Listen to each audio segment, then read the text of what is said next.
दोस्तों आपका स्वागत है आज की वीडियो के अंदर। आज की हमारी वीडियो होने वाली है ब्रेन ट्यूमर के बारे में और ब्रेन ट्यूमर को रिमूव कैसे किया जाता है उसके बारे में। दोस्तों जब किसी इंसान के दिमाग में मौजूद किसी स्पेसिफिक एरिया के सेल्स एबनॉर्मल तरीके से ग्रो करना शुरू कर देती हैं और दिमाग के अंदर एक एक्स्ट्रा मैस क्रिएट करना शुरू कर देती हैं, उसे कहते हैं ब्रेन ट्यूमर। एक एवरेज इंसान के दिमाग का वजन 1330 ग्राम यानी कि 1.3 केजी होता है, लेकिन अगर इसी दिमाग के अंदर 1 इंच लंबा और 1 इंच चौड़ा 10 ग्राम का ब्रेन ट्यूमर भी हो जाए तो वो भी एक इंसान को पूरी जिंदगी के लिए कोमा में डाल सकता है या फिर वर्स्ट के सिनारियो के अंदर इंसान की जान भी ले सकता है, क्योंकि दिमाग के अंदर ब्रेन ट्यूमर की वजह से बना ये गुच्छा दिमाग में मौजूद टिश्यू से टकराकर हमारे दिमाग के अंदर प्रेशर को इंक्रीज करता है, जिससे इंसान का दिमाग प्रॉपरली फंक्शन करना धीरे धीरे बंद करता रहता है। डॉक्टर्स एंड सर्जन्स को ब्रेन ट्यूमर वाले पेशेंट्स पर स्टडी करके पता चला है कि जिस इंसान को ब्रेन ट्यूमर होता है उसको ये सिम्टम्स होते हैं, जैसा कि लगातार कई दिनों तक सर में दर्द होना, बहुत ज्यादा मात्रा में वोमिटिंग यानी कि उल्टी होना, विजन लॉस या फिर विजन कमजोर होना यानी कि जिन चीजों को इंसान पहले आराम से पढ़ पाता था उनको पढ़ने में दिक्कत होना, या फिर बोलते वक्त अपनी जुबान को कंट्रोल ना कर पाना और बोलते वक्त कुछ भी ऐसे अजीबोगरीब वर्ड बोल देना जो कि इंसान बोलना भी नहीं चाहता था, और चीजें सुनने में दिक्कत होना, बॉडी बैलेंस में दिक्कत होना यानी कि खड़े रहना बहुत ही मुश्किल हो जाना, और बहुत ज्यादा समय इंसान के बॉडी पार्ट्स में से कुछ पार्ट्स का सुन्न होना। अगर ऐसे सिम्टम्स अगर आपके अंदर या फिर किसी और के अंदर दिखाई देते हैं तो इससे पता चल जाता है कि उस इंसान को या फिर आपको ब्रेन ट्यूमर के बारे में अलर्ट होने की जरूरत है और किसी स्पेशलिस्ट या फिर ब्रेन के डॉक्टर से कंसल्टेशन लेने की जरूरत है, क्योंकि ये सारे सिम्टम्स इंसान को ब्रेन ट्यूमर की स्टार्टिंग के अंदर अपीयर होती हैं और तब इंसान के पास ब्रेन ट्यूमर से रिकवर करने का भी बहुत अच्छा मौका होता है। ब्रेन ट्यूमर के अंदर इंसान के सेल्स के अंदर म्यूटेशन हो जाता है,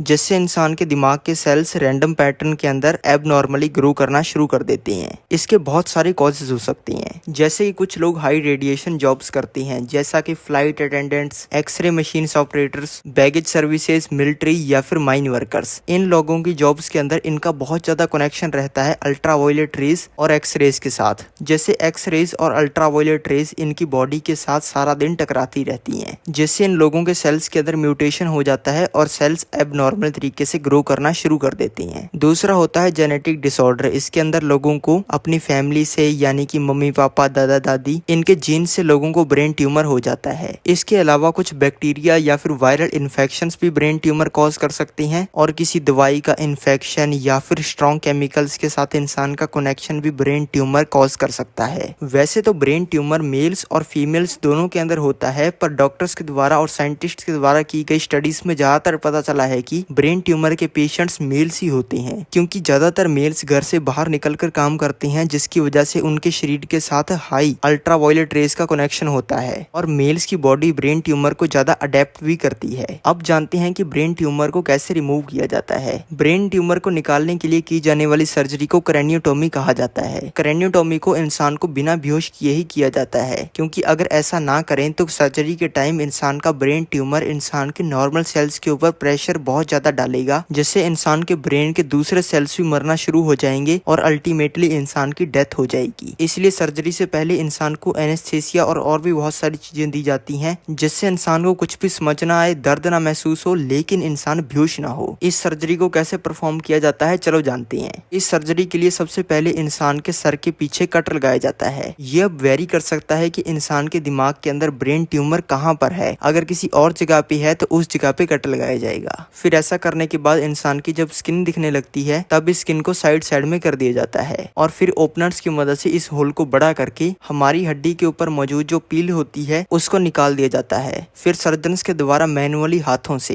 4.5 mm से लेकर 7.5 mm की एक स्पेशल ड्रिल होलर मशीन लाई जाती है। ये मशीन दिखने और काम में ड्रिल जैसी ही होती है, बस फर्क इतना होता है कि इसके आगे की जो रॉड होती है वो काफी मोटी होती है, और फिर इस ड्रिल से इंसान की हड्डी के ऊपर एक एक करके 3 होल्स किए जाते हैं और फिर मैनुअली हाथों से हड्डी के इस पूरे ही पार्ट को निकाल लिया जाता है। फिर इंसान की स्कल की स्किन के ऊपर कट लगाया जाता है। फिर ऐसा करने के बाद इंसान की जो कनेक्टिंग बोन होती है उसके दोनों साइड्स के अंदर कट लगाकर इस कनेक्टिंग बोन को पूरा ही निकाल लिया जाता है। ये कनेक्टिंग बोन एक ऐसी बोन होती है कि इसको अगर हमारे दिमाग से परमानेंटली निकाल भी दिया जाए तब भी कोई फर्क नहीं पड़ेगा और हमारा दिमाग पहले जैसा ही 100% परफॉर्म करेगा। और इसके ऊपर कट लगाने के बाद दिखने लगता है ब्रेन ट्यूमर। फिर कटर्स की मदद से प्रिसाइसली हाथों से डॉक्टर्स के द्वारा ब्रेन ट्यूमर की आउटर कवरिंग के ऊपर कट लगाया जाता है और फिर धीरे धीरे ब्रेन ट्यूमर अपने आप दिमाग से बाहर आ जाता है। फिर ऐसा करने के बाद इंसान के सर को बंद करने के लिए सबसे पहले एक स्टिकिंग प्लेट लगाई जाती है। फिर ऐसा करने के बाद जो हड्डी 3 होल्स करके दिमाग से निकाली गई थी उसको वापस दिमाग के अंदर लगा दिया जाता है और इंसान के दिमाग की कनेक्टिंग बोन को ऐसे ही छोड़ दिया जाता है। और ऐसा करने के बाद इंसान के दिमाग से ओपनर्स को निकाल लिया जाता है और स्किन को बंद कर दिया जाता है। और फिर ऐसा करने के बाद स्किन को बंद करने के लिए इंसान की स्किन के ऊपर टांके यानी कि स्टिचेस लगाए जाते हैं। और फिर ऐसा करने के बाद रेडियोथेरेपी और कीमोथेरेपी का भी सहारा लिया जाता है। इन थेरेपीज के अंदर रेस का सहारा लेकर बिना हाथ लगाए मशीन्स के द्वारा दिमाग में मौजूद बाकी ब्रेन ट्यूमर के सेल्स को खत्म किया जाता है, जिससे वापस ब्रेन ट्यूमर होने के चांसेस लगभग ना के बराबर हो जाते हैं और ट्रीटमेंट पूरा हो जाता है। तो आज की वीडियो देखने के लिए आपका बहुत बहुत धन्यवाद। अगर आप भी मेरी तरह हर महीने लाखों रुपए कमाना चाहते हो तो लिंक पिंड कमेंट में क्लिक करो।